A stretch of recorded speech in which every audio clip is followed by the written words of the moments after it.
તો ડાંગ જિલ્લામાં વરસાદી તાંડવને લઈને રેડ એલર્ટ આપવામાં આવ્યું છે। હવામાન વિભાગની આગાહીને લઈને તંત્ર સજ્જ છે।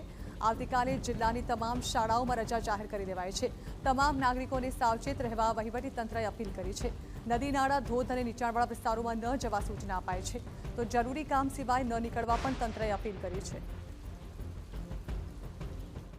પવન સાથે ભારેથી અતિભારે વરસાદ પડવાની પૂરી સંભાવના છે, જેની પૂર્વ તૈયારીના ભાગરૂપે આવતીકાલે તારીખ 31 જુલાઈ 2026ના રોજ જિલ્લાની તમામ શૈક્ષણિક સંસ્થાઓમાં રજા જાહેર કરવામાં આવી છે।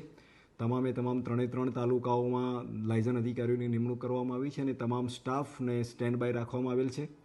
રજા ઉપર રહેલા તમામ અધિકારી કર્મચારીઓની રજા રદ કરવામાં આવી છે। વેળા દરમિયાન કોઈ પણ વ્યક્તિઓએ બિનજરૂરી બહાર ન નીકળવા માટે વિનંતી કરવામાં આવે છે।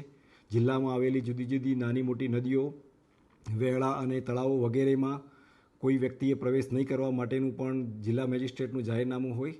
જિલ્લામાં આવતા તમામ પ્રવાસીઓને પણ વિનંતી છે કે આ સમયગાળા દરમિયાન કોઈ બિનજરૂરી પ્રવાસ ટાળે અને આવા કોઈ જોખમકારક સ્થળોએ